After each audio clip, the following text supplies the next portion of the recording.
Así que esta presentación obedece a uno de estos capítulos, el cual se llama Relación de las personas mayores con sus cuerpos. Así que quiero dejar con ustedes a Ricardo Yacún. Ricardo, muchas gracias. Bueno, gracias a vos, Alejandro, y la verdad que el emprendimiento, para quienes no sepan qué es esta guía, es una idea excelente de poder compilar al modo, quizás de los grandes manuales norteamericanos, qué significa lo que se sabe hoy acerca de esta temática, y lo han hecho muy bien con expertos que han trabajado muy distintos temas, así que para mí fue un gusto poder colaborar con ustedes porque me parece que la idea fue excelente. Por otro lado, bueno, hoy tenemos un tema que en alguna medida vamos a ir presentándolo, compartiendo la pantalla y nos vamos a ir... yo acá le agregué algo porque después de... Es un tema que yo sigo desarrollando, entonces al título le agregué conflictivas, ¿no? ¿Por qué? Porque vamos a hablar más sobre los conflictos, no tanto sobre las situaciones de, de mejor relación con estos cuerpos, sino cuáles son los conflictos específicos. Y creo que aun cuando parezca obvio, es un tema del cual se habla poco, quizás a veces porque hay como una especie de intento de tratar de mostrar que los viejos pueden llevarse mejor con sus cuerpos, a veces porque se intenta menguar la relación de dificultad que expresan los cuerpos envejecidos. Es decir, hay una serie de cuestiones que en alguna medida han hecho que este tema, que podría haber sido uno de los temas principales, así como la adolescencia han generado ríos de tinta hablando de la pubertad y la adolescencia y de los cambios que se expresan, de cambios físicos que expresan un cambio general, digamos, ¿no? ¿Por qué? Por la asunción de la sexualidad, por cuerpos que expresan, incluso sin un conflicto supuestamente a nivel de limitación o de discapacidad o lo que fuese, sin embargo generan conflictos. ¿Por qué? Porque uno se encuentra con ni más ni menos con que dentro de uno hay una diferencia, ¿no? Y esta Ricardo, diferencia, sí. Ricardo, disculpa. ¿Podrías poner la presentación en modo presentación para que se Ah, pueda...? perdón, perdón. Eso, disculpa, gracias. Ahí está. Eh, entonces, cuando uno piensa en este tema, la verdad es que para mí siempre fue un tema que me interesó y me atrapó ya desde que leía a Simone de Beauvoir cuando hablaba acerca de cómo los literatos hablaban acerca de su cuerpo con cierta distancia.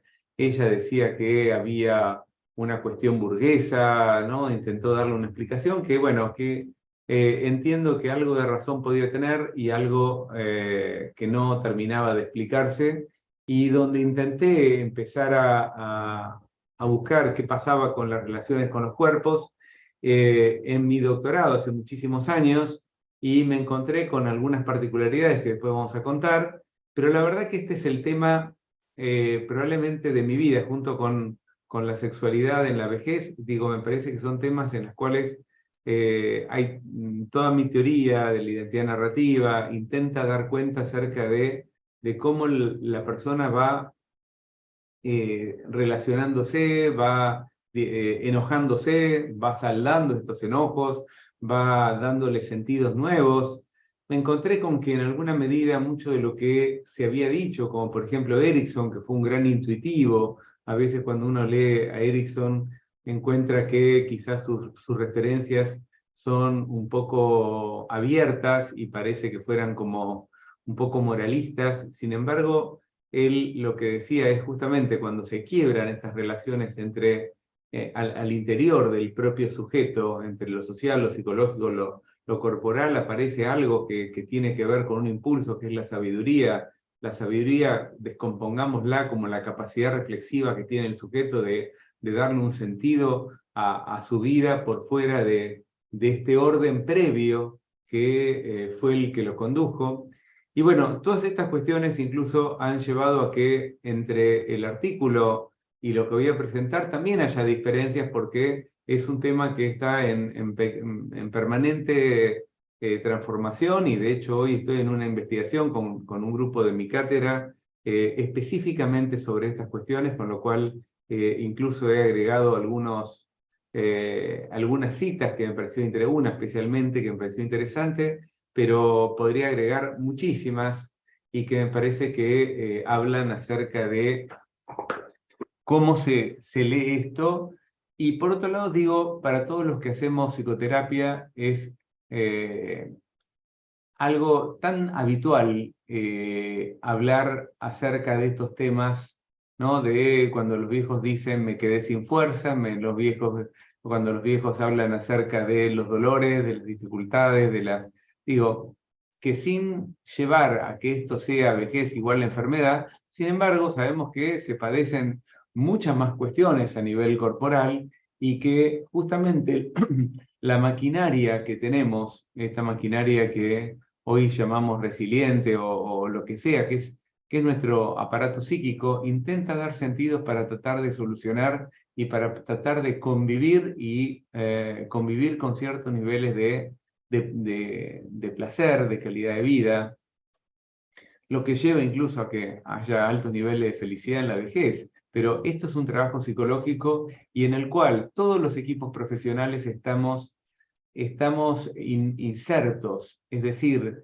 que haya un problema a nivel del cuerpo no implica que los psicólogos, los profesores de educación física, los trabajadores sociales, las familias, no tengan algo que decir en relación a los modos en los que el sujeto se relaciona con su dificultad. Es decir, a veces una dificultad física puede hacer que un sujeto quede encerrado en su casa, y a veces una dificultad física puede hacer que ese sujeto pueda encontrar caminos. Hubo presidentes que estaban en silla de ruedas, ¿no? Tuvimos nosotros una vicepresidenta que estaba también en la silla de ruedas. Es decir, los caminos pueden ser tan variados, tan ricos en relación a esto, y justamente por eso apuesto a que va a ser lo que vamos a hablar al final, y un poco el pedido que establecía esta guía y que me pareció muy bien, cuál es el compromiso del equipo interdisciplinario frente a este tipo de cuestiones. Bueno, ahora sí, como les decía antes, así como la pubertad y la adolescencia han generado tantas lecturas, ¿no? Todos los que pasamos por psicología, trabajo social, sabemos las transformaciones que implica tener un cuerpo que se ve asexuado, ¿no? Y que en alguna medida ese cuerpo infantil, cuando empieza a tener las formas de la sexuación, en ciertos momentos culturales particularmente, puede aparecer detrás de esto una situación de inhibición, de dificultad, de temor, pueden haber síntomas psicopatológicos detrás de esto, generados por una transformación a nivel corporal. A nivel de la vejez, esto intentó ser visto siempre desde un cierto reduccionismo biológico, ¿no? Y con una connotación social que es el descrédito estético.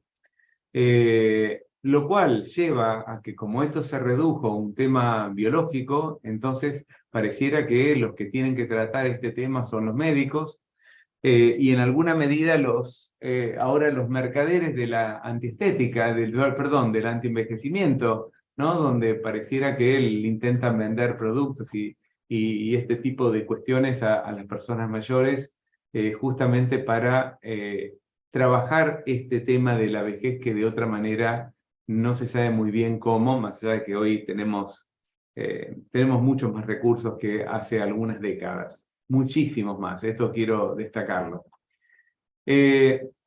Entonces, el objetivo básicamente de esto es destacar los profundos efectos que tienen los cambios físicos en el envejecimiento, y en este sentido voy a retomar algo que tiene que ver con la fenomenología. Ustedes saben que la fenomenología es un campo que nace de la filosofía, pero que transita también por la psicología, en donde en realidad lo que nos interesa es destacar fenómenos, situaciones que uno ve que se continúan, que se sostienen en lo habitual, y que sin embargo muchas veces, especialmente los psicólogos, por estar tan tomados por ciertas teorías, parece que miramos lo que la teoría nos deja ver, y justamente acá la idea, más allá de que yo voy a presentar una teoría, justamente si presento la teoría es porque me permitió ver otras cosas. No es que yo elegí la teoría y a partir de eso lo vi, sino que en realidad lo que a mí siempre me interesó es decir, ¿cómo explico lo que yo veo? ¿Cómo explico cuál es la teoría que mejor explica o que mejor da cuenta de estos fenómenos particulares, raros y exóticos que a veces presenta el envejecimiento? Entonces, la idea es que hay una experiencia de fragilización. Acá sacaría la noción de fragilización en relación a la fragilidad de la cual habla la geriatría, concepto por demás importante, pero que me parece que acá lo que vamos a tratar de presentar es que esta fragilización tiene que ver con preguntarse quién soy yo en este momento. Y creo que cualquiera que trabaje con personas mayores en situaciones de estar por jubilarse o de haberse jubilado o de haberse enfermado o de no poder caminar como caminaba o cualquiera de estos cambios que pueden ser en alguna medida inesperados, esperados en el curso de la vida, lo que va a generar es que Arciero dice aumente los grados de variabilidad, inestabilidad, susceptibilidad. Nos vamos a encontrar con una persona que no sabe muy bien qué lo que le pasa, pero no se siente bien, que no tiene la seguridad que tenía en otros momentos. Y concretamente Polkinghorne, a quien nosotros vamos a tomar porque va en la misma línea que Niemeyer y que muchos de los que vamos a trabajar, lo que va a decir es que va a haber una pérdida de sentidos. Es decir, ¿qué significa esto? Y perdón la repetición de sentido, significado, pero a veces hay pocos sinónimos en español para poder dar cuenta de esto. Es decir, si se descompone el relato que yo tenía acerca de mí mismo, probablemente me encuentre con que no sé muy bien ni quién soy, ni qué hago, ni hacia dónde voy, y esto no es un problema cognitivo de orientación, sino que es un problema de expectativas, de horizontes vitales que uno puede llegar a tener, y del mismo modo, algo que, porque esto no es solamente una percepción, sino que esto muchas veces coincide con una visión que tiene el otro sobre nosotros. Es fácil poder pensar que hoy soy yo el docente en la medida en que ustedes me están escuchando, es decir, hay un efecto de reconocimiento que materializa mi condición de docente. Si esto yo estuviese hablando solo, probablemente me encontraría con una situación mucho más difícil de sostener. Y lo que sí quiero rescatar, que tanto unos como otros, tanto Polkinghorne como Arciero en este caso, estos grados de disturbios, vamos a decirlo de esta manera, que van a buscar una nueva configuración, en el medio pueden generar síntomas de ansiedad, depresión, fobias, es decir, la psicopatología no se presenta tan lejano de todo esto. No creo en una psicopatología que pareciera que está en las antípodas o que anda sola y que pareciera que nosotros tenemos que mirar el DSM para ver de qué se trata. La psicopatología es el resultado de una cierta situación incómoda para el sujeto, una situación en la cual el sujeto no puede dar sentido, no puede dar orientación, y va a tomar particularidades que a veces tienen que ver con rasgos de personalidad o de estructura, según la teoría que tomemos, pero que en realidad van a generar psicopatología. Y de hecho, acá tomo algunos datos de investigación. La mayoría de las enfermedades físicas se asocian con una más alta prevalencia de síntomas psicológicos, lo que podría ser una obviedad, pero sin embargo pareciera que son estas cosas que no están demasiado claras, ¿no? La discapacidad es uno de los más fuertes predictores de un estado de ánimo depresivo entre las personas mayores. Los cambios sexuales imprimen una mayor incertidumbre en los desempeños y reconocimientos, desempeño por el miedo a cómo uno va a andar, y particularmente esto a nivel masculino, y en las mujeres en cómo van a ser vistas, pero también cómo van a ser reconocidos por el otro en relación a esto. Y obviamente la percepción de la cercanía de la mortalidad, con su doble efecto, Por un lado, esto que Paul Ricoeur, este filósofo francés que decía que esto nos acerca a la sabiduría trágica, y como muy bien señalan los existencialistas y a posteriori muchas teorías actuales en psicología, como la de Laura Carstensen, lo que nos lleva es a vivir, a elegir, digo, cuando uno tiene menos tiempo, pareciera que uno puede decidirse más a tratar de pasarla mejor, a elegir, acotar algunas cuestiones que quizás se nos escaparía de las manos, lo cual no obsta la preocupación que puede generar en muchísimos viejos la cercanía de la muerte. Incluso no son los viejos, a los de mediana edad también aparece esta cercanía que nos lleva a poner en cuestión cuánto tiempo nos queda, para qué hacemos ciertas cosas,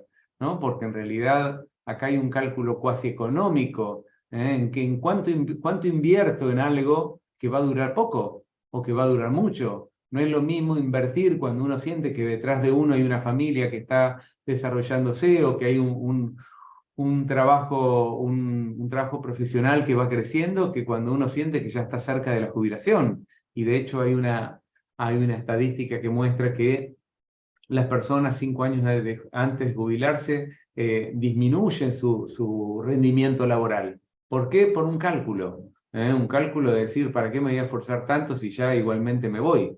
Entonces, estas cuestiones, en este caso vamos a atender a la fragilización física, pero lo que vamos a ver es cómo esta fragilización física no queda desanudada del sujeto psicológico o del sujeto social. ¿Por qué? Porque en alguna medida ese cuerpo es el que te permitió hasta ese momento presentarte ante los demás, sentirte seguro de que vas a poder manejarte con tu cuerpo. Digo, muchos de ustedes que trabajan con viejos saben la experiencia de empezar a decir, y bueno, hago un viaje muy largo, un viaje más corto. Ayer una paciente me decía, su esposo es un hombre relativamente joven, de unos 60 y pico de años, y fue de viaje, y la angustia que le agarró de ir a un lugar donde los carteles no estaban claros, y la percepción que él tenía de que ya era grande y que no estaba reconociendo bien los caminos, o que tenía dificultades como para poder acceder, o ir un viaje al exterior y sentir que tiene que los aeropuertos se vuelven demasiado largos. Es decir, hay un cambio de perspectiva que se empieza a dar incluso con esto que es uno de los discursos más habituales de los viejos: me canso. Fíjense, este simple cansancio, ¿no? Donde uno dice, bueno, qué sé yo, descansar, para nosotros el cansancio, obviamente no nos vamos a meter en un triatlón o cosas por el estilo, o si lo hacemos con mucho tino, pero en términos generales lo que nos dicen los viejos es que hay un cansancio de cosas que son cotidianas, de tener que caminar. En este momento que en la ciudad de Buenos Aires hubo terribles calores, ¿no? De que tuvimos muchos días de 40 grados casi, la verdad es que la vivencia de los muchos viejos fue la de no poder salir, la de sentir que en otros momentos hubiesen hecho cosas que en este momento ya no podían hacer. Es decir, estos pequeños cambios introducen grietas, introducen diferencias, introducen relecturas de uno mismo, y a esto queremos enfocarnos.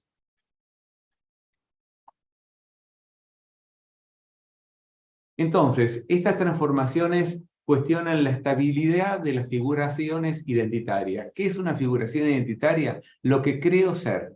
Lo que creo ser, que es un conjunto de relatos, de imágenes, de contextos, en los cuales yo me miro como docente, me miro como profesional, me miro como padre, miro como hijo, me miro en un montón de niveles, y en los cuales entiendo que hay una fragilización que me va a tener que llevar a ajustarme de alguna manera a una nueva realidad.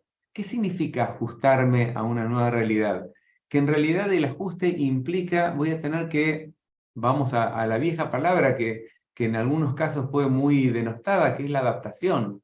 La adaptación a una situación en la cual lo que yo creo de mí no se corresponde con lo que realmente me está pasando. Entonces, en este punto, el ajuste, la diferencia del ajuste y la adaptación es que el ajuste promueve una nueva realidad en la cual yo voy a tener un mejor equilibrio psicológico, me voy a insertar mejor socialmente, es decir, promueve un ideal posible a partir de esto. Entonces, en este sentido, el ajuste y el desajuste lo podemos ver como el ajuste como una respuesta adaptativa a un cambio del entorno. Cuando hablamos del entorno, estamos, o del contexto, yo estoy hablando en este caso concretamente, el entorno son mis manos, el entorno es mis piernas, el entorno es mi cuerpo, el entorno es aquello que se refleja como un exterior a mí cuando yo no puedo hacer algo. Digo, todos habremos tenido la experiencia de un dolor, de una molestia, de una limitación, en donde esa limitación se convierte como una especie de contexto que nos sitúa de una manera distinta y donde hay una respuesta que pareciera propia del sujeto, de sentir que hay algo interno en uno que se diferencia de ese cuerpo, y que en la medida en que no pueda adaptarse ese cuerpo, tiende a desligarse como forma defensiva. Entonces, lo que vamos a buscar acá es cómo ese sujeto puede, no solamente el sujeto, sino el sujeto dentro de un contexto social, puede encontrar un estado deseable a lo largo del tiempo, un equilibrio emocional, salud mental, integración social, es decir, modelos de ideales a partir de los cuales el sujeto intenta corregir una cierta situación sabiendo que puede haber un cambio que puede ser promisorio. La situación de desajuste, que es un poco la que vamos a ver en la primera parte de este texto, es cuando encontramos que la dificultad de alcanzar dichas respuestas, de sentir que lo que yo creo ser está muy lejos de lo que soy, es decir, de ese sujeto que podía, sigamos con mi autorreferencia, con el que podía dar clases durante 2 horas, de repente me encuentro con un sujeto que no llega a las 2 horas porque me cansé, porque me olvidé de algunas cosas, porque siento que estoy como desajustado de una situación en la cual antes era un territorio conocido para mí.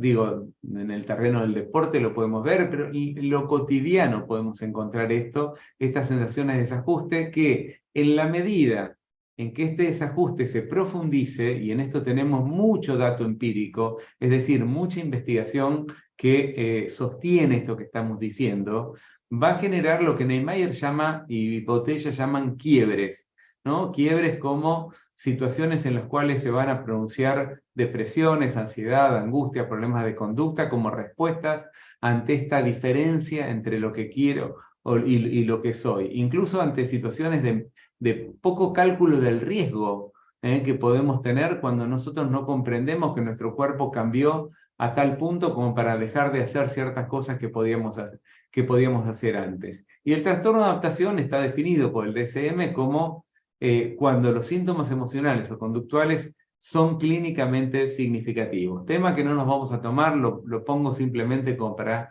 que lo tengamos en cuenta porque esto puede llegar a ese punto de extremo.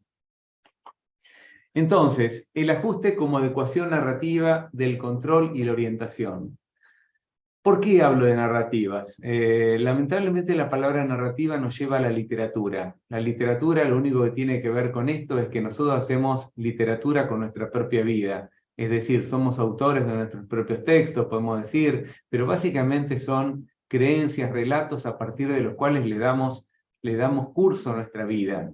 Queremos ser profesionales, además de porque podemos tener un título, queremos tener una identidad en relación a una familia, y sabemos que esto, no solamente en la vejez, sino a lo largo de la vida, esto se va construyendo y derrumbando. El divorcio es un ejemplo de aquello que en algún momento creíamos que era el amor de nuestra vida que llegó y de repente se derrumbó o se va derrumbando y en algún momento tomamos la decisión de que esto tome otro cariz y se transforma.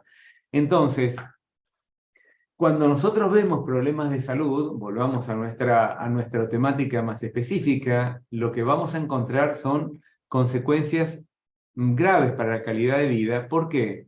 Porque la salud lo que lleva no es solamente a el miedo a que nos pase algo a que nos podamos morir, a que esto se agrave, a que no podamos hacer lo que hacíamos antes, sino que básicamente hay una dimensión que nosotros vamos a trabajar mucho, que es la dimensión del control. Es decir, ese control primario del que habla Gehausen y Schultz, es decir, donde nosotros podemos intervenir sobre la realidad para modificarla, para llevarla donde queremos, vamos a tener que encontrarnos con una realidad distinta. Y en esto especialmente lo vamos a ver con las discapacidades.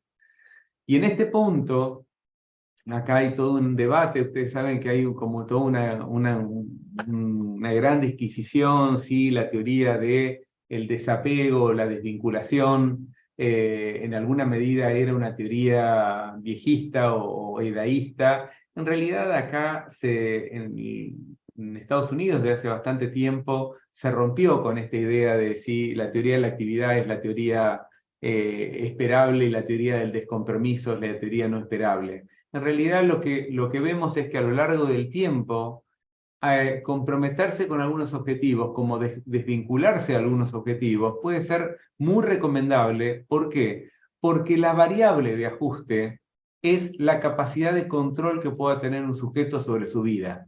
Si nosotros nos comprometemos con querer hacer el triatlón, si yo me comprometo con un triatlón, lo más probable es que fracase. ¿Por qué? Porque no tengo ninguna capacidad de resistencia para hacer un triatlón. De la misma manera, lo que tenemos que ver es que si además en este compromiso podemos amenazar nuestra salud, por más que demos una orientación al sujeto y por más que querramos y por más que, tenemos que ser cuidadosos y cautelosos de los riesgos que podemos tener. Creo que en este último tiempo el optimismo gerontológico ha llevado a que los viejos parece que son los mismos que nosotros, pero con una imagen física de viejo. No, ser viejo implica tener fragilidades físicas, fragilidades a nivel de los huesos. El otro día una paciente me decía, una filósofa que para mí aprendo mucho con ella, me dice, bueno, no es lo mismo esta vejez. Yo el otro día me di un golpe contra el pie, contra algo, contra algo de la casa, y me rompí un dedo. Me dice, yo no tengo la misma relación con el cuerpo, me decía. ¿No? ¿Por qué? Porque antes ese dedo no se hubiese roto por el golpe que me di. ¿Qué significa? Que no es que todos los viejos estén más fragilizados, pero digo, sí hay cambios a nivel físico que probablemente sean altamente heterogéneos. Hay gente que tiene una capacidad de resistencia muy grande, pero en términos generales sabemos que hay cambios en los niveles de resistencia física y que si no damos cuenta de esto, lo que nos podemos encontrar son contrapiezos. Por eso, comprometerse con objetivos es siempre necesario. El tema es si esos compromisos que nosotros tenemos son manejables.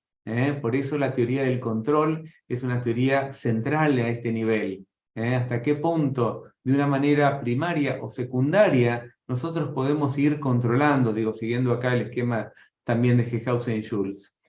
Pero este cambio en los roles no es un cambio que yo pueda hacer y decir, yo cambio el switch, pongo en primera, pongo en segunda, pongo en tercera, como si fuese un auto, sino que en realidad para poder cambiar esto, supongamos, los que tenemos experiencia atendiendo viejos deportistas, cambiar esto, salir de una liga para entrar en otra, dejar de poder estar en el lugar donde siempre se estuvo en esas primeras líneas, esto implica un cambio narrativo. Un cambio narrativo, ¿por qué? Porque no soy el mismo si yo tengo que empezar a competir, como decía el otro día un paciente, con los viejos. Así también yo tengo pacientes que están compitiendo hoy, que se metieron en maratones y lo que me cuentan es una experiencia maravillosa, de decir, yo soy el único que está en el grupo de los 65, pero ese señor entró a los 50 y pico a competir. No es la misma relación. Lo que estamos tratando de ver es cómo se puede descomponer esta narrativa,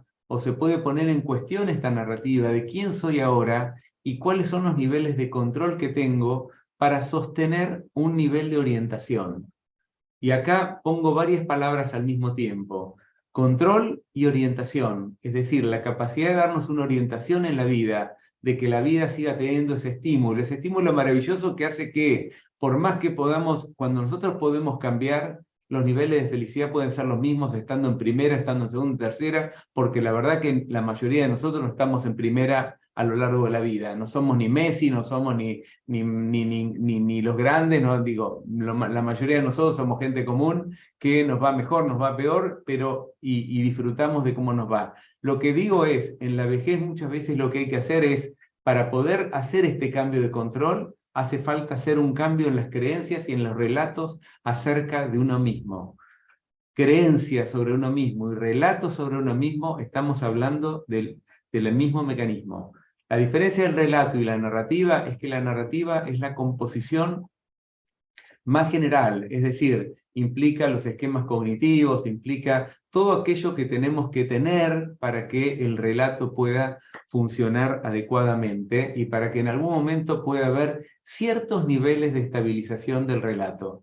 Y acá insisto con esto, nunca llegamos a un relato absolutamente ordenado. Digo, como diría en la Biblia, que levante la mano o que tire la primera piedra, el que pueda decir que tiene un relato ordenado que nunca lo tuvo que cambiar. No, por eso hacemos psicoterapia toda la vida, por eso hacemos un montón de cosas para tratar de entendernos. El tema es cuando se presentan situaciones que pueden llegar a ser de mayor tensión, donde tenemos que repensarnos nuevamente. El proceso de ajuste, como decíamos recién, implica producción de narrativas y estas narrativas intentan dar una nueva coherencia y continuidad al sujeto. ¿Qué significa? Que si yo siento que cambié, que no soy más el mismo que creía ser, lo que tengo que entender es quién soy yo. Y eso implica un nuevo nivel de coherencia. Coherencia que significa que medianamente entre las cosas que yo hago, puedo dar cuenta de cómo las hago, por qué las hago y que tengo un control sobre lo que hago. Y continuidad, ¿por qué? Porque el ser humano no puede pensarse un día de una manera y otro día de otra. El ser humano necesita armar niveles de continuidad, y la continuidad no es siempre la misma. Yo puedo retomar en momentos de cambio, y esto lo vemos profundamente, nuevamente lo digo con la gente que se está jubilando, a veces la continuidad no es la continuidad del que fue hasta el otro día, sino la continuidad es retomar el que fui cuando era más joven. Es decir, me retomo con asignaturas pendientes, con relatos del pasado o lo que fuese. Lo importante es que haya un relato medianamente congruente y donde yo pueda explicar los cambios sucedidos y que le dé sentido. Si yo me encuentro con un cambio sucedido en el cual, y voy a decir una emoción que es la que más trasunta estas cosas, yo me quedo con bronca porque no puedo más estar en el lugar donde yo estaba, si yo me quedo con bronca porque no soporto el cuerpo, lo que me está pasando en el cuerpo, lo más probable es que la narrativa nunca llegue a ser congruente, que la narrativa sirva justamente para aplacar este nivel emocional. Es decir, la emoción es el resultado, como decía una paciente el otro día, es la rebelión que yo siento de que no puedo hacer lo mismo que hacía antes. La construcción narrativa es lo que me sirve como para darle sentido a que esta rebelión tome otro cauce y pueda ser comprendida de otra manera.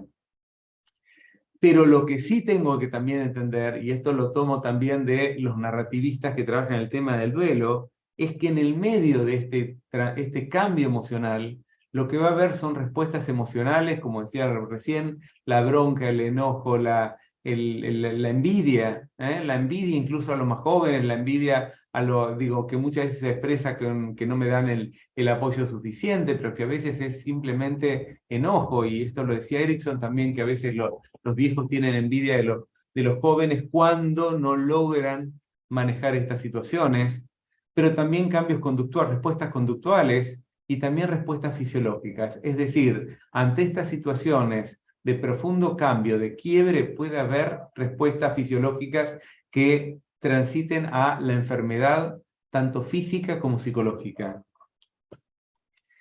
Entonces, acá hay una frase que para mi gusto es maravillosa de Brunner, que dice: el relato alcanza su sentido cuando logra explicar las desviaciones de lo habitual, de forma comprensible, permitiéndole contener lo incontrolable, lo extraordinario y lo siniestro.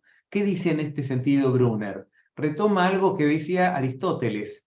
Aristóteles dice, cuando las cosas siguen un continuo no pasa nada, pero cuando hay una peripecia, lo que él llamaba en griego peripateia, en realidad ahí es donde nosotros tenemos que darle sentido a este cambio, a esta transformación.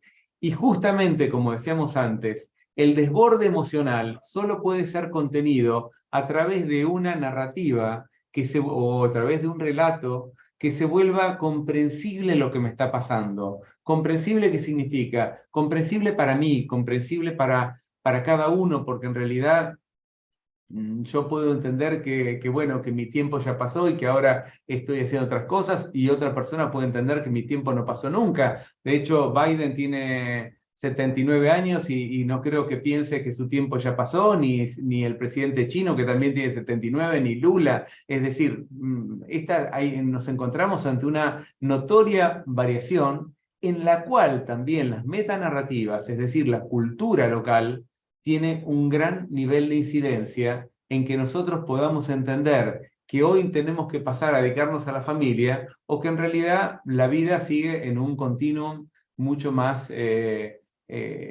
parecido a lo que fue el resto de nuestra vida. Pero básicamente, fíjense lo que él dice. ¿Para qué sirve un relato? ¿Cuál es el sentido de un relato? Para poder contener, controlar lo incontrolable que puede ser la enfermedad, lo incontrolable que puede ser que me cansé y no entiendo por qué me cansé. Por más que yo pueda darle muchas explicaciones de que tengo un problema cardiológico, de lo que fuese, para mí como persona es incontrolable. Es algo que en todo caso el médico me ayudará a darle un sentido. Lo extraordinario, lo que nunca me había pasado, ¿no? Cuando uno escucha a estos viejos que te dicen, a mí nunca me había pasado estas cosas, a mí nunca me digo, ¿cómo puede ser que? Bueno, en algún momento pasan. Y lo siniestro que a veces tiene que ver concretamente con ciertos duelos, donde justamente el relato, ¿qué es el duelo? El duelo es la construcción de un relato. Es un relato que pueda contener emociones altamente discordantes, verdaderos quiebres narrativos. Y el proceso de duelo es eso. Es la construcción de una narrativa que medianamente soporte la emergencia de emociones que pueden ser incontrolables. Bueno, espero que vayamos, que sea claro, no sé, Alejandro, si va siendo claro.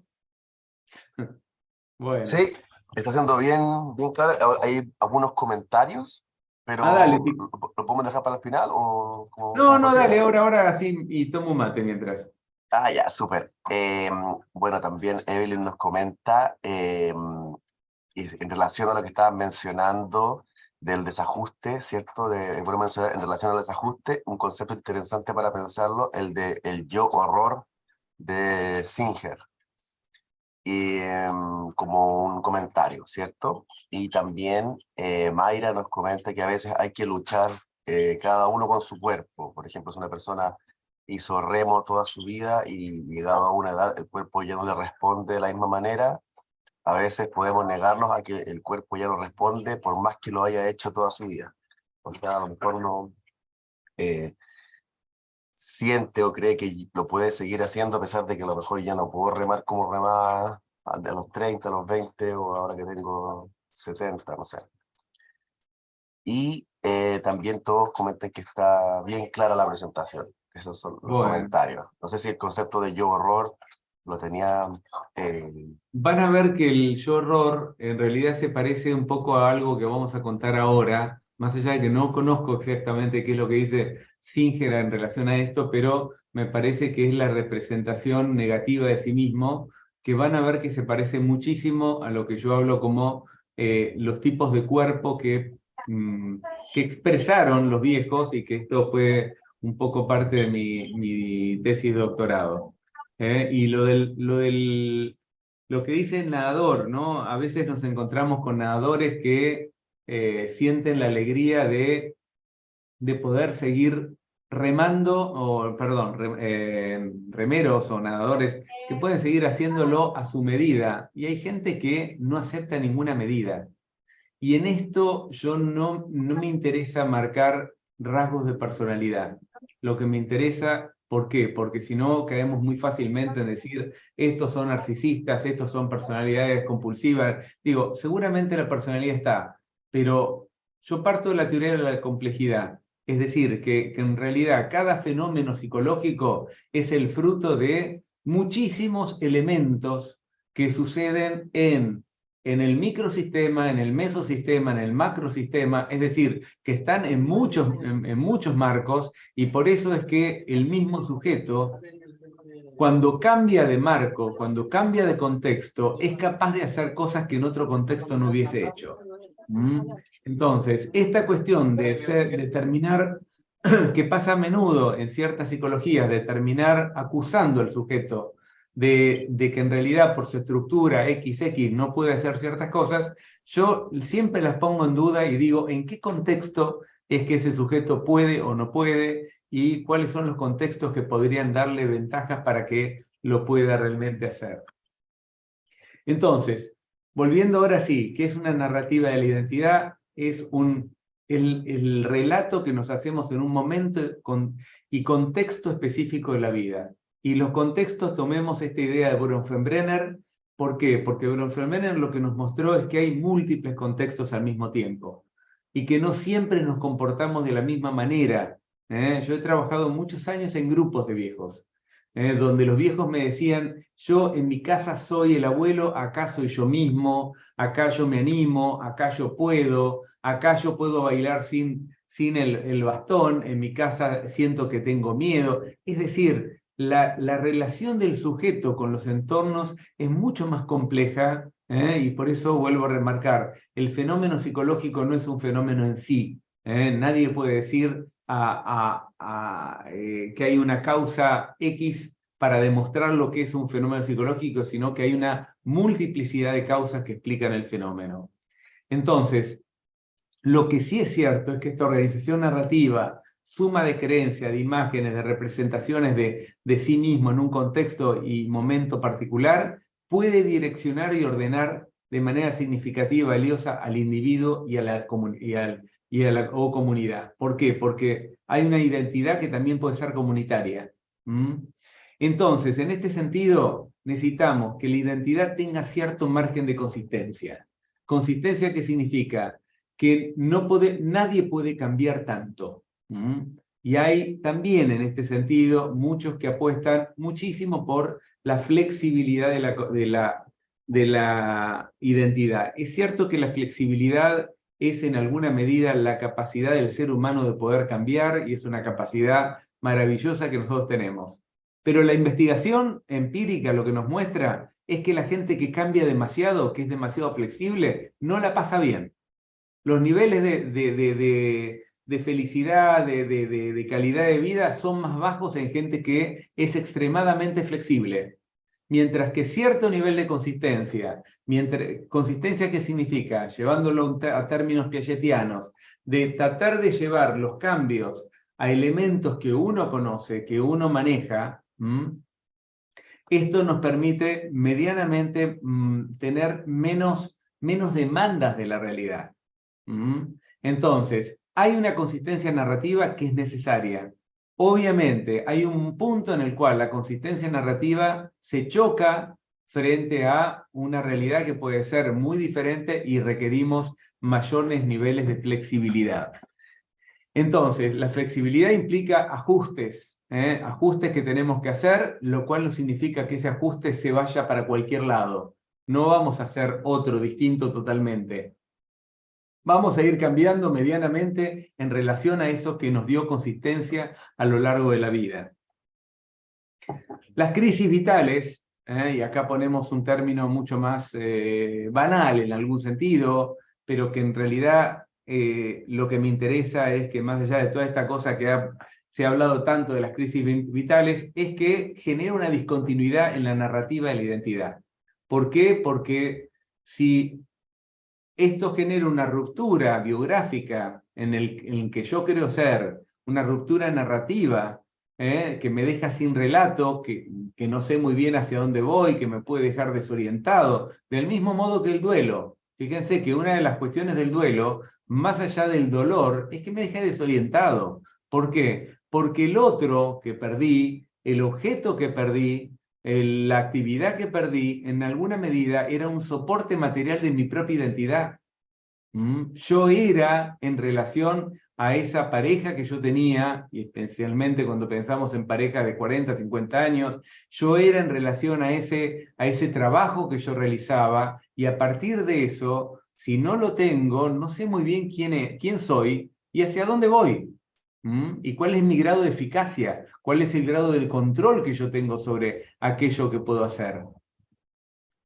Entonces, el procesamiento narrativo, procesar narrativamente es tratar de ajustarme, es reducir la angustia generada por la discrepancia entre las creencias, esto ya lo dije, que tengo sobre mí mismo y las vivencias a las cuales me enfrento. Si esto queda, y esto pasa muchísimo cuando hay diagnósticos que no se cierran, es decir, cuando una persona, les cuento un caso, tengo un paciente que después voy a contar una viñeta, ¿no? Con una maculopatía. Ustedes saben que la maculopatía es una enfermedad muy complicada y que puede ir a veces por derroteros en los cuales la persona pasa años buscando médicos y le buscan alternativas o pasa también con las demencias a veces, ¿no? Más allá de que no hay que apurarse en dar un diagnóstico, también a veces hay un punto en el cual, cuando una persona no sabe con lo que va a enfrentarse, con lo que va a tener que cambiar como estilo de vida, esto puede generar muchísima angustia. Entonces, cuando se reduce la discrepancia, esto habilita un mayor control. Si yo ya sé que mi maculopatía no la voy a poder manejar, sino que en todo caso voy a poder controlarla, voy a poder hacer algunos ejercicios que tienen que ver con manejarme más con la ceguera que probablemente se venga, o con la enfermedad que probablemente se venga, yo reduzco la discrepancia y vuelvo a manejar, a tener más control. El caso que yo le decía de esta persona, una persona realmente inteligente, capaz, pero que en realidad se estaba empezando, él tenía una piscina en su casa, se había caído varias veces en la piscina, se estaba chocando con... Digo, lo que tuvimos en algún momento que hacer era empezar a insistir mucho en que él aprenda caminos como para que él deje de caerse, porque cada caída en la piscina o cada caída o cada choque en la casa se volvía una situación de una angustia tremenda. ¿Por qué? Porque sentía que había perdido el control. Entonces, en esto tenemos millones de investigaciones que nos muestran que esta reducción de situaciones estresantes van en pos de que la persona mejore su estado de ánimo. Por más que en algún punto tenga cierta sensación depresiva de que en realidad no puede mejorar, porque obviamente ir a un médico que te diga, no, yo tengo una medicación que parece que cambia esto y que lo cura, bueno, obviamente nos llena de alegría a cualquiera de nosotros, pero al mismo tiempo, cuando esto no es cierto, o cuando en esto hay muy pocas posibilidades, esto puede terminar jugando en un punto en el cual de la alegría puede pasar a un nivel de ansiedad tremenda y de ahí a un nivel de depresión muy fuerte frente a esto. Y acá están las metanarrativas. Acá pongo esta imagen que en realidad de un fotógrafo norteamericano que me sorprendió porque en mis investigaciones muchas mujeres mayores me decían, yo no soy esa, yo no soy esa, yo no soy la vieja.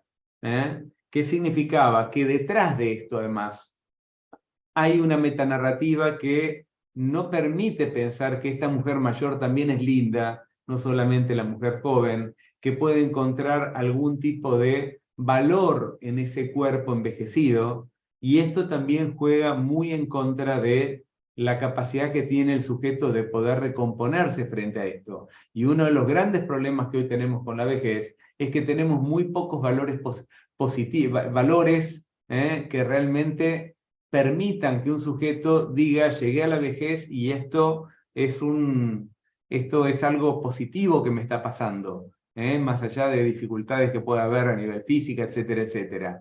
Hoy lo que tenemos es una cultura que niega cualquier tipo de valor y esto se complica. Y acá hay un autor que dice, bueno, que toda la vida parece que la construcción identitaria es llegar a ser alguien y en la vejez parece que el problema está en dejar de serlo. Con lo cual, en este punto también apuntamos a políticas sociales y digo, pensando en los grupos interdisciplinarios, de cómo nosotros podemos generar modelos, trabajos, lo que fue los programas universitarios para mayores o lo que fueron los centros para personas mayores, los viajes, etcétera, etcétera, que son elementos muy positivos a partir de los cuales las personas pueden sentirse que la metanarrativa sostiene y no abandona. Si yo puedo llegar a conocer mi país después de no haberlo conocido nunca, bueno, la vejez tiene un sentido. Y creo que tenemos que construir sentidos a partir de esto. La refiguración sería esta pérdida de aspectos significativos de la identidad que alteran la relación con uno mismo. Estuvimos hablando casi todo el tiempo de esto. No solo con uno mismo, sino con los demás. ¿Por qué? Porque no siento que tengo el control conmigo mismo, sobre mí mismo, pero también no siento que no tengo el reconocimiento de los otros, y esto puede desarticular la relación del sujeto con el propio cuerpo. ¿Quién soy? ¿Cómo me manejo? Y esto puede perturbar y generar un desequilibrio psicológico. Acá lo que vamos a ver son 3 modelos que yo encontré en la investigación y que por eso tiene que ver con algo de este yo horror que algún alumno habló sobre Singer. Acá yo lo que me encontré es 3 modos de contar este cuerpo. Obviamente desde la dificultad, no desde lo positivo. Uno es el cuerpo rechazado. ¿Qué significa? Es cuando uno le pregunta a los viejos, aparece una serie de expresiones críticas con el cuerpo no tanto propio, sino con el cuerpo de la vejez, ¿no? Y aparece esta sensación de una mirada negativa desde ciertos significados hegemónicos de lo estético, pero también de sentimientos personales de desagrado. Y fíjense cómo lo dice: cada uno con la vejez, como te mirás de pronto, ¿no es cierto? Y decís cómo se deteriora el cuerpo humano. Frunce la nariz y la boca remarcando la impresión negativa. A la edad de uno, ¿no? O sea, fíjense acá cómo aparece el cada uno con la vejez. Es decir, no es su propia vejez. Acá hay una impresión propia de una metanarrativa, es decir, de una lectura muy fuerte dentro de una cultura, que en alguna medida lleva a que mirar su cuerpo sea mirar el cuerpo de un viejo, un cuerpo casi extrañado, un cuerpo distinto, un cuerpo diferente. Y fíjense que nuevamente remarca esta idea de a la edad de uno, no es a mi edad, sino que son todas formas a partir de lo cual la terceridad de la vejez se inserta en el uno. El cuerpo privador. Acá nos encontramos con las limitaciones que produce parte del cuerpo. Acá fuertemente aparece la dificultad de controlar un cuerpo, de dominar ese cuerpo, y la percepción de un cuerpo sufriente, incapacitado, que escinde al sujeto y lo confronta con esta fragilización narrativa del sí mismo. Fíjense lo que dice este señor. Les cuento cómo fue la entrevista. Yo voy a la casa, le cuento un poco de lo que vamos a hablar, y lo primero que me dice, me muestra, es una foto muy grande de él con un pescado gigante, donde él había pescado en un río, y me dice: este soy yo, ¿no? Y después me dice: verdaderamente yo pretendo seguir haciéndolo, pero bueno, me encuentro con problemas. Señala las piernas con varices y dice: esto duele. ¿Qué significa? Fíjense el nivel de decisión. Él era ese que estaba pescando y utiliza esta forma sintáctica, porque acá digo, cada vez que tenemos que ver esto, tenemos que ver no solamente la fragilización que produce a nivel de cómo la persona cuenta, sino incluso a nivel sintáctico, como remarca verdaderamente, ¿no? Como si esto fuese algo que él debería seguir haciéndolo y no lo puede seguir haciendo. Yo pretendo seguir haciéndolo, pero me encuentro con problemas. ¿Cuál es el problema? Es que esto duele. Esto eran sus piernas. No es mis piernas me duelen. No es algo mío me duele, sino que hay algo externo que pareciera que me duele. Este sería el cuerpo que yo denominé privador, el cuerpo que me saca de la cancha, me saca del lugar donde yo conozco como para poder manejarlo. Y finalmente está el cuerpo no reconocido, que es algo llamativo, que esto sí ya lo trabajaba Simone de Beauvoir en algunos dichos de literatos, en donde lo que aparece es como una especie de agnosia visual, de no reconocimiento, pero que no tiene que ver con un problema neurológico, sino con personas que sienten que su cuerpo difiere demasiado del cuerpo que antes tenían. Me ven otra persona como envejecida, cada vez más tenía otra cara, ahora tengo otra cara, haciendo alusión a las arrugas. Fíjense qué llamativo. Uno pensaría desde el ABC básico de la psicología, esta mujer está loca o esta mujer perdió la capacidad de reconocerse. Simplemente lo que le pasa a esta mujer es que no se encuentra en ese cuerpo. Lo ve demasiado distinto a lo que ella creía que iba a ser. Entonces, ¿cuáles son los efectos emocionales? Que a mayor discrepancia entre esa cara, entre esas piernas, entre ese cuerpo y lo que la persona siente, esto va a generar mayores conflictos que se van a traducir en síntomas o patologías. Y acá tenemos que tener una mirada, particularmente los que trabajamos en la psicopatología, cómo aparecen los síntomas, a veces las fobias, a veces las depresiones, las ansiedades, en relación a esto que aparece como incomprendido. Y la palabra es discrepancia entre la narrativa y los cambios corporales percibidos. Bueno, acá tengo una frase de una paciente: es lo que pienso antes de mis caídas y después de mis caídas. No tengo la movilidad que tenía antes. Quedé con un poco de temor. Eso me retrajo. Sola casi no salgo. No me muevo en radios importantes. Ese es el miedo a caerme. Esa es la imagen cuando salgo a la calle.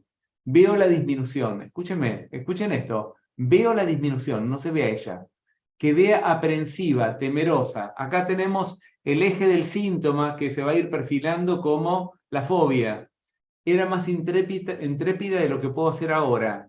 Cuando sueño, o sea, fíjense cómo la disimetría que hay entre las narrativas. Cuando sueño me veo bien, como antes de las caídas.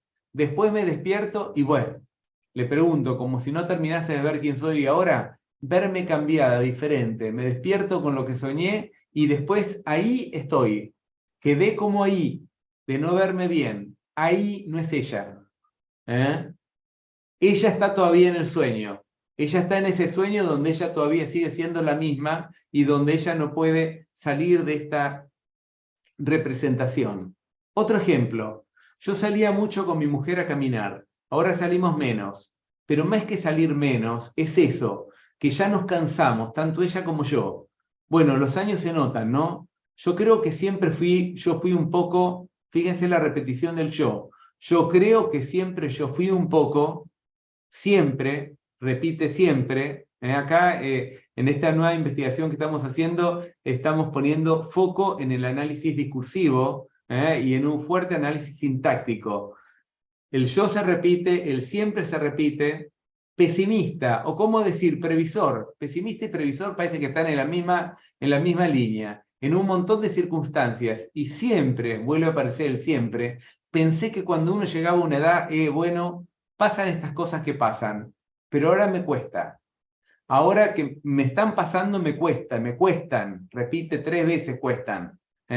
Lo que antes era como un presagio, digamos, pensar en un futuro, pero qué sé yo, mentalmente creo que estoy bien, bueno, esta es una persona que está tratando de hacer terapia con esto, pero acá está el costo de una realidad donde se le volvió difícil por varias cuestiones unidas y donde también la pandemia se unió muchísimo a estas cosas, a dificultar las situaciones que vivían. Entonces, a partir de esto aparece en el ser humano una capacidad de poder dar sentido o intentar dar sentido a esto que le pasa para justamente bajar los niveles de padecimiento.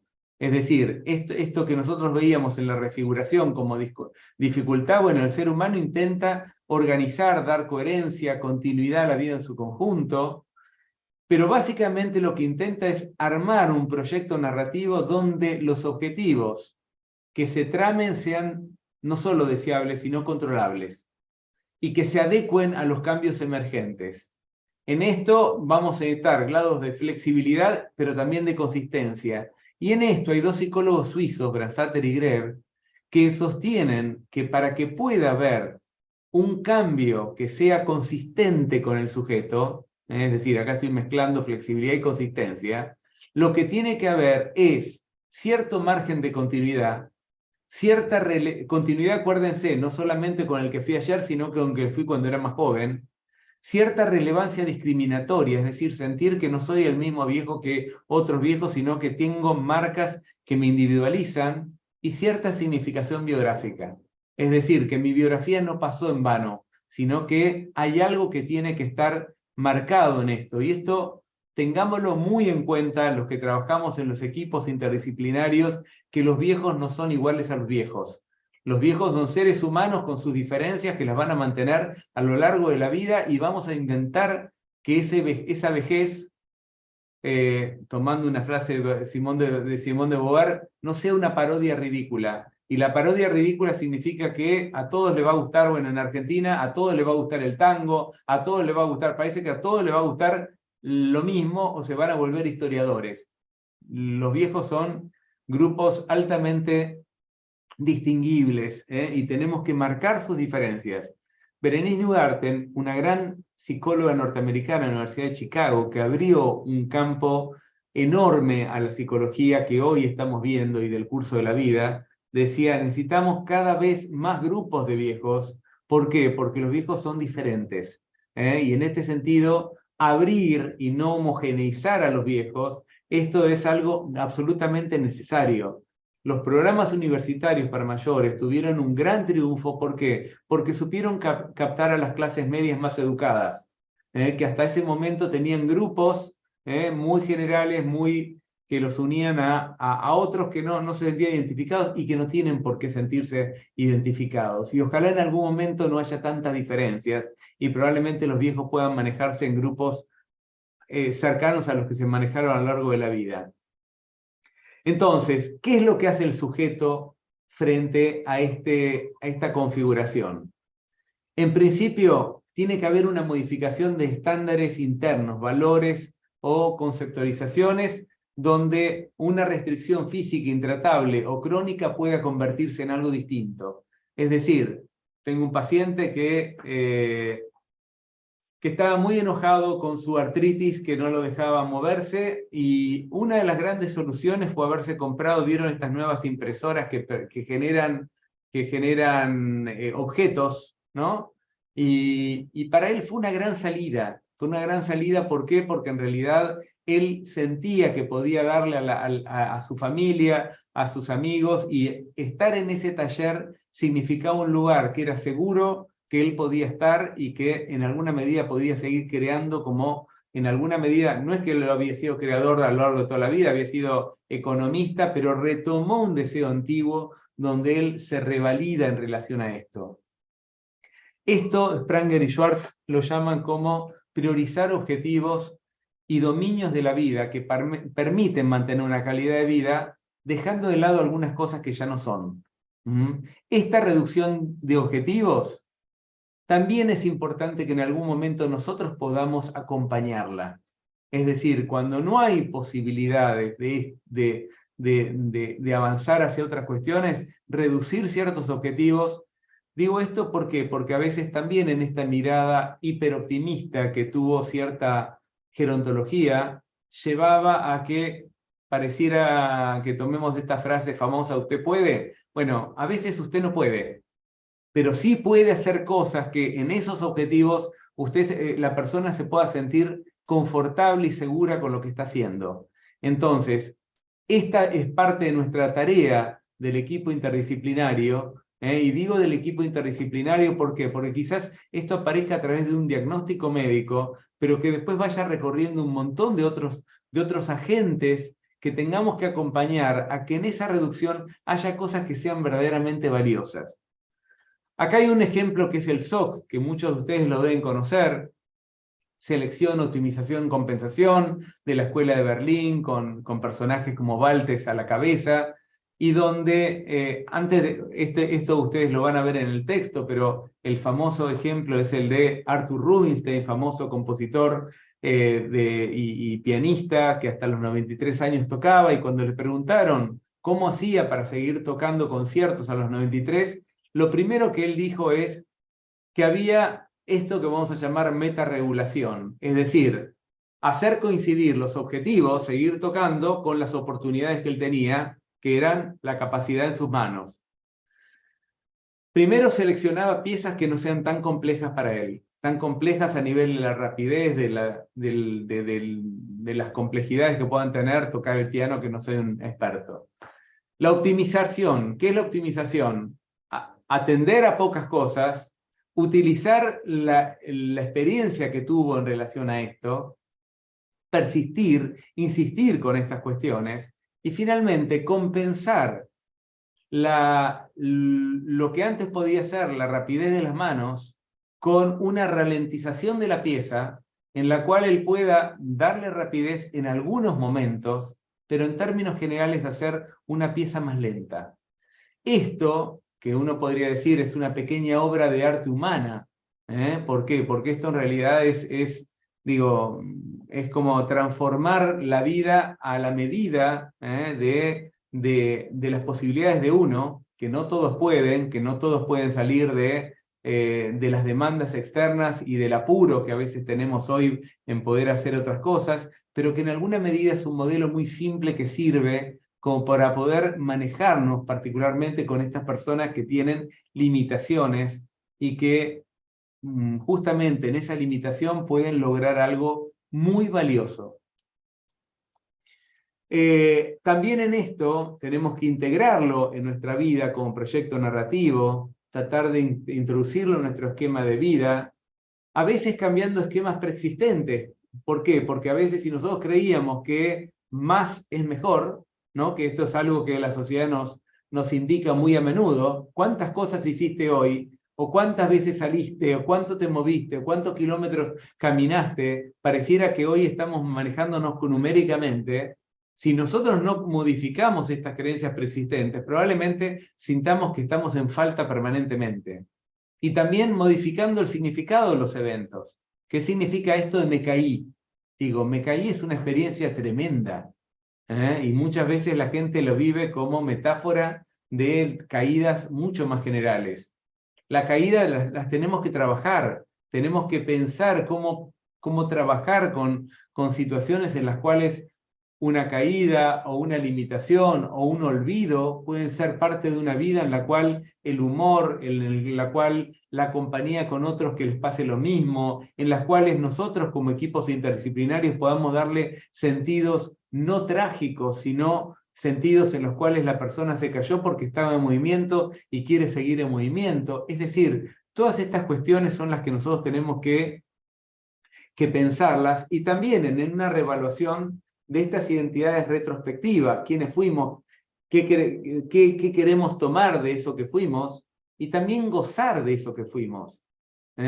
¿Por qué? Porque los viejos gozan mucho a veces del recuerdo, y cuando el recuerdo no se vuelve rumiativo, está muy bien, y nosotros como equipo podemos acompañarlo. El tema es que no quede solamente en este recuerdo, pero también hace falta algo que tiene que ver con la identidad prospectiva, es decir, hacia dónde nosotros vamos. El ser humano necesita saber hacia dónde va y cómo lo va a manejar esto que viene, y cómo se inserta en contextos que puedan ser propicios. Acá hay un ejemplo muy simple. Vos vas midiendo tus fuerzas, tus cualidades a lo que uno quiere hacer. Por ejemplo, si voy en transporte colectivo, yo antes lo corría, ahora no lo puedo hacer. Entonces mi decisión es otra.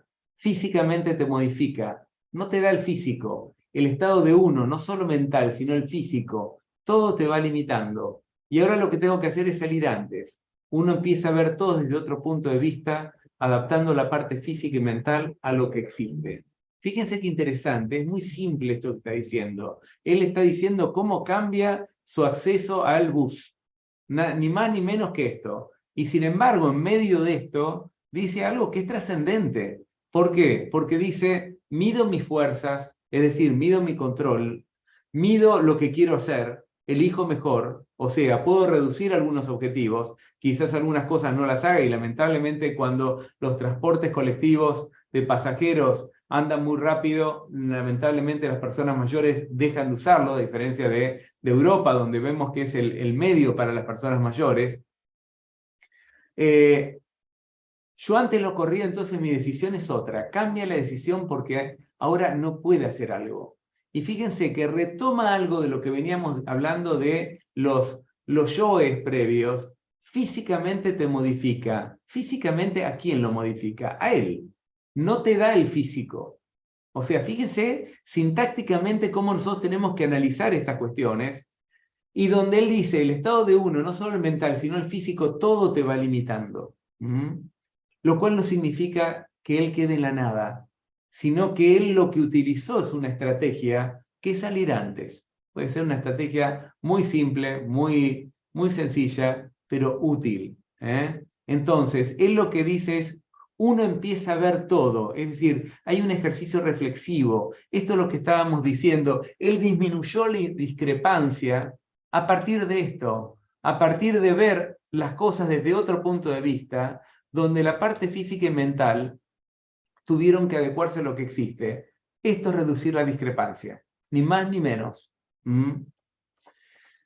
Acá hay elementos que nos sirven, y que yo no soy un orientalista ni mucho menos, pero hoy recomiendo yoga, tai chi y gimnasia consciente y un montón de cuestiones, así como actividad física, por toda la evidencia que tiene, pero no una actividad física que no tenga en cuenta las capacidades del sujeto. Fíjense lo que dice esta mujer. Con yoga aprendí a que mi cuerpo tiene tiempos y que envejecer es cambiar esos tiempos y esa fuerza, pero no dejo de entenderlo como una nueva forma de encontrarme conmigo. No te digo que no me costó, pero trabajar el cuerpo y ver que podía, sin exigirlo ni desgastarlo, me hizo llevarme mejor conmigo misma. Siento que viví apurada y ahora me estoy dando el tiempo que necesito. Fíjense qué extraordinario. Y la verdad que les cuento algo. Cuando yo estaba haciendo la investigación, me empecé a encontrar que, a diferencia de todos estos yoes privadores, de todos estos cuerpos privadores, estos cuerpos no reconocibles, había gente que me hablaba del cuerpo de otra manera, y la mayoría hacían yoga, tai chi y prácticas orientales. ¿Qué significa? Que acá hay un discurso, una narrativa externa, que en alguna medida lo que permite es que el sujeto se relacione no con un cuerpo máquina, que es el cuerpo que heredamos del siglo XVII, donde el cuerpo tiene que funcionar para que nosotros vivamos, sino que es un cuerpo en el cual se adecua a las capacidades, y que en alguna medida hace que ese tiempo sea como un llamado a vivir de otra manera. Es decir, acá hay un logro extraordinario en relación a esto. También tenemos estrategias de reevaluación. ¿Por qué? Porque cada vez que nosotros vemos que hay dificultades con el cuerpo, la pregunta es, ¿qué hice yo para esto? Fumé de más, tomé de más, comí de más.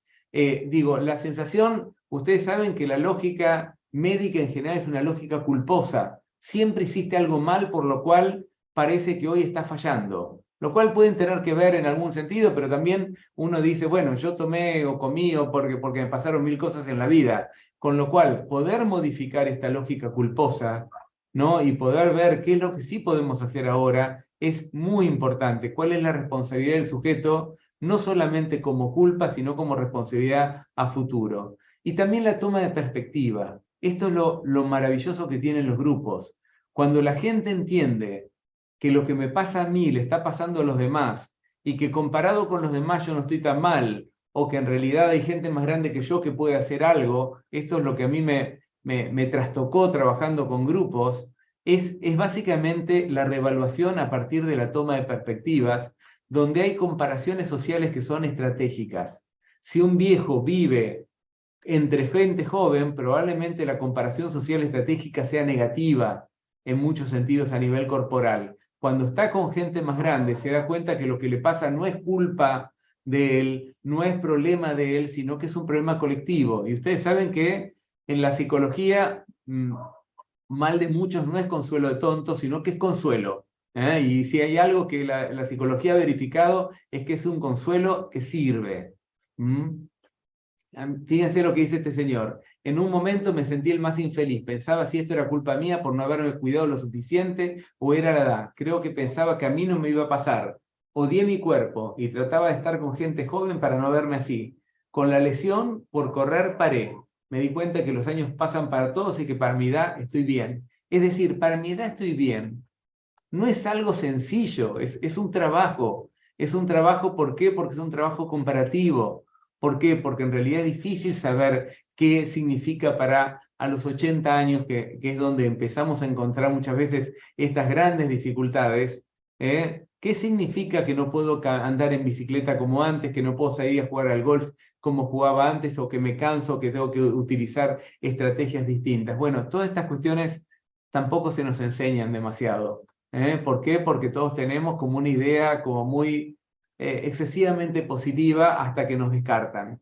Ustedes saben que los estoicos en Roma, cuando vieron que Roma envejecía, empezaron a construir de la mano de Epicteto, de Séneca, de Cicerón, cantidad de libros para dar cuenta de esto justamente, de cómo el sujeto debía ir cambiando y que esto no significaba una pérdida, sino que significaba una transformación. Bueno, también pienso que si no hubiese sido por lo que me pasó, no hubiese tomado conciencia de la gente que quiero y me quiere. El estar internado y ver a mi familia conmigo me permitió revaluar muchas cosas. Soy yo, Sajime, lo malo y lo bueno a veces van juntos. Esto me pareció riquísimo. ¿Por qué? Porque justamente ahí donde estuvo internado y donde pudo encontrar otros valores, donde los objetivos afectivos empezaron a primar, pudo encontrar que justamente de la mano de lo malo que le estaba pasando, apareció un nuevo objetivo que estaba con toda la vitalidad y que era el cuidado que le ofrecían la familia. Retomando, entonces, los problemas de salud pueden tener consecuencias graves para la calidad de vida, cuando reducen la calidad de control, cuando la persona no puede ajustar, cuando no puede ajustarla a la medida, cuando no puede reducir las discrepancias, y todo esto puede ser una amenaza a seguir como si nada hubiese pasado o a, lo que pasa muy habitualmente, reducir absolutamente cualquier actividad, y uno dice, ¿por qué esa persona se quedó en la casa y no sale más? ¿O por qué redujo tanto su actividad? Bueno, tiene que ver con estas cuestiones donde muchas veces incluso lo que media es la vergüenza de contar que en realidad no me animo a salir como antes, a que no puedo salir como antes o lo que fuese. Las estrategias de compromiso, volvemos a estos investigadores, Baltes y Baltes, Schulz y Hellhausen, ¿no? Cuando dicen, cuando el logro de los objetivos está muy lejos de lo que podemos hacer, más vale la desvinculación. Y en este sentido, a veces nos cuesta a nosotros poder decir, porque la desvinculación tiene que ir siempre de la mano de la vinculación con otra cosa. Es decir, no podemos, nadie pierde tan fácilmente nada, y en general tendemos a tratar de recuperar algo más. Entonces, focalizar sobre los objetivos valiosos donde todavía tienen oportunidades suficientes como para poder disfrutarlos y para poder gozar.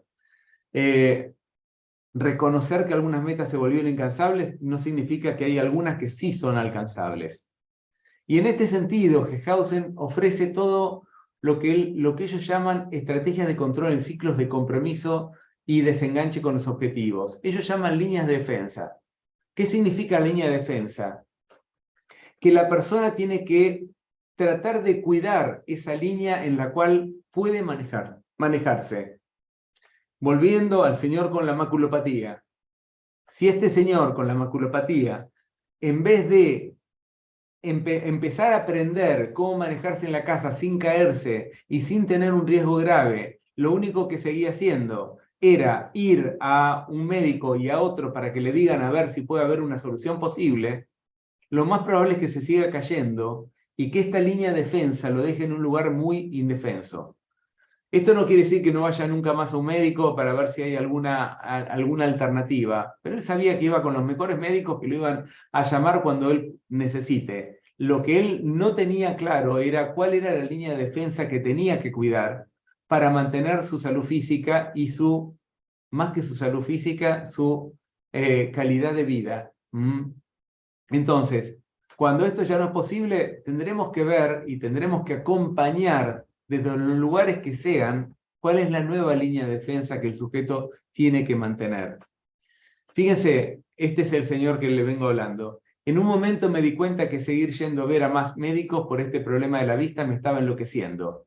Todos opinaban y se preocupaban y me decían que alguien se había curado o qué. Fue duro al principio, pero aceptar que lo que hacía era lo suficiente me ayudó a tranquilizarme y aprender a manejarme con los límites visuales que tengo.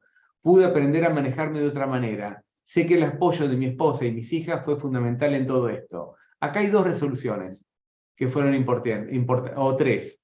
Una es darse cuenta que se estaba enloqueciendo porque esto no terminaba. La segunda es empezar a manejarse con los límites visuales. Y la tercera, que en él era insistente, es el amor que tenían esa esposa y esas hijas y la familia, que era un familión, que lo acompañaba, que lo llamaba por teléfono, pero que también tuvo que decirle, y esto fue algo trabajado en psicoterapia, tuvo que decir, basta de hablar de esto. Mi vida va más allá de hablar de esto. Y tuvimos que aprender, trabajamos, incluso les pasé ideas de cómo hacer, era un tipo muy lector para que el celular le pueda leer, con todas estas cuestiones que hoy tecnológicamente puede tener, y el tipo encontró un montón de alternativas y donde él sentía que podía hablar de otras cosas, y no de su drama, que no era lo que le interesaba. Entonces, lo que hoy sabemos es que la gente, tanto en un inicio de una discapacidad funcional, enfermedades que predijeron un aumento pronunciado, cuando pueden mantener estas líneas de defensa, tienen menos niveles sintomáticos, es decir, tienen menos problemas a nivel de la salud mental. Y esto es fundamental porque hay evidencia. Este es lo que trabaja básicamente las estrategias de control de compromiso con la salud de Hehausen y Schulz. Y ahora sí, la tarea del equipo multidisciplinario.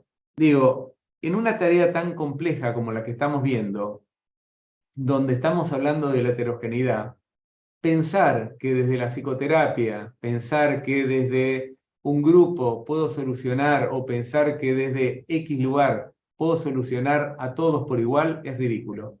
Cuando yo advierto que hay alguien que tiene un gusto por la actividad física y tiene un buen entrenador y tiene un buen, yo lo llevo para ese lado, por más que, o cuando necesito un grupo, ¿por qué? Porque el problema de soledad es mayor que lo que puede darle una psicoterapia. Es decir, tenemos que apoyarnos y tenemos que ver cuál va a ser el motor de cambio de ese sujeto, por dónde el sujeto va a encontrar ese objetivo a partir del cual pueda comprometerse justamente para poder desengancharse de los otros. Entonces, creo que en este sentido los problemas físicos no pueden ser solo atendidos por los médicos, y esto no es por descrédito de los médicos. Los médicos hacen lo mejor. Yo trato de ayudar muchísimo a los médicos con todo lo que es el diagnóstico, que los diagnósticos no sean lugares cerrados, que el diagnóstico pueda ser un lugar en el cual la persona sepa que puede seguir haciendo muchas cosas, porque básicamente lo que más nos puede perturbar es esos diagnósticos donde pareciera que no puedo hacer más nada después de esto, o que el diagnóstico lo sabe el otro y yo no sé muy bien lo que me está pasando. Pero detrás de esto hay toda una serie de equipos profesionales y técnicos. A veces son programas universitarios, a veces son talleres, a veces son profesores de educación física, a veces, puede haber distintos. Yo creo muchísimo en la educación física porque especialmente trabajo con varones y creo que en la actividad física en los varones es súper importante, entonces me apoyo mucho en estas cuestiones, pero también me apoyo mucho en el arte, me apoyo mucho, tengo gente que a veces puedo contar que va a ir a la casa y que puede hacer ciertas cosas o que puede ir a un grupo, es decir, gracias a tantos años de que me dedico a esto, antes de recibirme ya trabajaba con viejos, he visto cómo uno puede mejorar la vida a través de múltiples mecanismos. La diferencia de ahora es que puedo dar cuenta teóricamente por qué lo podemos hacer. Así que bueno, ahora sí, vamos a dejar acá, fíjense, dos ejemplos. Desde que entré al grupo de mayores entendí que no era tan viejo como pensaba, que había otros más viejos que yo y sin embargo trabajaban, bailaban, tenían fuerza. Eso me hizo verme distinta y darme cuenta que puedo. Esto es una estrategia interesante. Esto es una estrategia de cómo esta mujer de 81 años se dio cuenta que no era que era una discapacitada, sino que su cuerpo en relación a otros tenía limitaciones, pero también había otros que se animaban un poco más de lo que ella pudo hacer. Este, que es un paciente mío, me dijo, pude entender que no me cansaba, que no estaba enfermo, sino que con 80 años uno tiene otras fuerzas. No es fácil, más que nada cuando uno piensa en tener que dejar de manejar o de trabajar. Tema que trabajamos muy insistentemente porque hay una familia muy protectora que quiere que deje de trabajar cuando este tipo no tuvo ningún accidente en ningún lado, que en su momento veremos en la terapia. Es decir, en su momento veremos, lo charlamos muy seguido, y especialmente dejar de trabajar, lo cual sería una locura. Lo que pudimos hacer es adaptaciones a nivel trabajo. ¿Por qué? Porque se dio cuenta que algunas cosas en su contador, los balances, a veces lo agotaban y que tuvo que contratar a otra gente y que en realidad a veces ganar o perder plata no era el tema central, sino seguir haciendo lo que a él le gustaba. Pero ahora siento que no me quedo corto. Tengo la edad que tengo. Esto fue un logro. No saben cuánto nos costó hacer esto. Porque este tipo era un deportista. Este tipo andaba horas en bicicleta. Y ahora anda media hora y se cansa. ¿eh? Pero también puedo disfrutar con Sara, quedarnos en la cama o duermo siestas más seguidas. Acá el guiño, porque bueno, muchas veces hablamos de sexualidad. Sara es su señora y pueden jugar a pesar de que no tiene todas las capacidades para la genitalidad, pudo encontrarle vueltas para que es una relación no conflictiva con su cuerpo, que lo que era antes, pudo encontrar que podían disfrutar mucho con su esposa. Bueno, gracias y ahora sí podemos charlar entre todos si hay preguntas. Súper, muchas gracias Ricardo por tremenda exposición. La verdad que desde que leí tu capítulo y pude conocer estos distintos tipos de cambios en el cuerpo, ¿cierto? El cuerpo postergado, el rechazado. Cada vez que escucho eh, narraciones o experiencias de personas que hablan así de su cuerpo, incluso no necesariamente personas mayores, sino que a veces gente de hasta otro tipo de edades, de 40, 30 años, que hablan, no, el cuerpo ya no me funciona. Me es inevitable acordarme de esos conceptos porque son muy aclaradores y la verdad es que no solamente creo que se ciñen a las personas mayores, sino que hay personas que también ya, por tener a lo mejor un estilo de vida más sedentario, sienten que el cuerpo ya no les da. Entonces esos conceptos muy buenos que los hayas puesto y hayas podido estudiar de manifiesto. Eh, Algunos comentarios, la verdad que son más que nada enriquecedor tu charla. Comenta aquí Mayra, ¿cierto? Que puedas compartir, que está construyendo una tesis, ¿cierto? De licenciatura y pensando cómo la visión negativa que las mujeres tienen de su propio cuerpo influyen también en cambios de su vestimenta, la sexualidad, cosas que antes hacían y ahora ya no hacen por esa mirada en la vejez, ¿cierto? Así que mi idea es que puedan visibilizar estas cuestiones y en cómo las limita y las influencias en su vida. Em, Son, a ver, como consultas, todo, la verdad que muchos agradecimientos. Acá hay algo Consultas. interesante de Adriana, que imagino que es Adriana Capuano. Dice, ¿podría ser una reflexión acerca de los desajustes y el aislamiento, soledad no deseada pero elegida, por muchas personas mayores que no se adaptan? Me recuerdo el caso de la actriz Greta Garbo que se recluyó durante su vejez. Bueno, vos sabés que sí es Adriana Capuano, que creo que sí, una amiga y una coordinadora en el Ministerio de Salud de Argentina, de un área semejante al Senama. En realidad, yo muchas veces llamaba el síndrome de Greta Garbo a aquellas mujeres que no podían adaptarse cuando dicen que cuando Greta Garbo no fue tan linda, se recluyó en Nueva York y andaba con unas túnicas para que no la vean, qué sé yo, y bueno, vivió una vida desgraciada en realidad, Greta Garbo, a pesar de que era millonaria y vivía en una casa muy linda, vivió casi de depresión en depresión, finalmente. Pero lo que sí me parece es que el desajuste y el aislamiento van de la mano. Es decir, y esto es uno de los grandes problemas que tuvimos en la pandemia, donde el nivel de desajuste se extremó y donde nosotros todavía estamos paliando la situación de la pandemia. ¿Por qué? Porque lo que nos dimos cuenta es que había mucha gente que no salía, bueno, que no salió durante mucho tiempo, que sus síntomas se recluyeron, que hubo dificultades, que se incrementaron las dificultades cognitivas, ¿no? Por la falta de tarea, de cosas para hacer, que la verdad que fue terrible lo que generó y que creo que todavía no tenemos una visión clara acerca de la enorme dificultad que terminó generando la pandemia en las personas mayores y por eso creo que una cosa es la soledad deseada, donde algunas personas pueden construir, como este señor con su impresora láser podía construir de todo y hacía de todo, pero otra cosa es la soledad no deseada, donde muchas veces lo que se siente es no solamente el peso del desajuste, sino que en realidad no hay nada que hacer, porque la verdad que muchas de estas cosas que uno puede hacer es con otros. Y mucha de esta toma de perspectiva es con otros, es en grupos, es en salidas, es en proyectos. Por eso creo que tenemos que solucionar esta situación lo antes posible.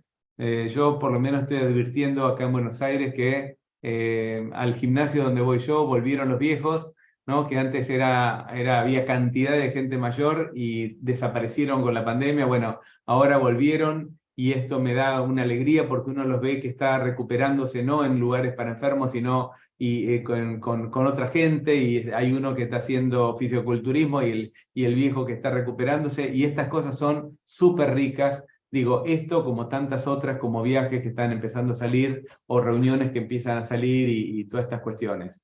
Así que bueno, creo que tenemos una tarea para hacer, pero hay mucha gente que todavía está recluida, y hay gente que todavía tiene mucho miedo y de hecho, por lo menos en Buenos Aires, los únicos que están usando tapaboca ahora son algunos viejos en la calle.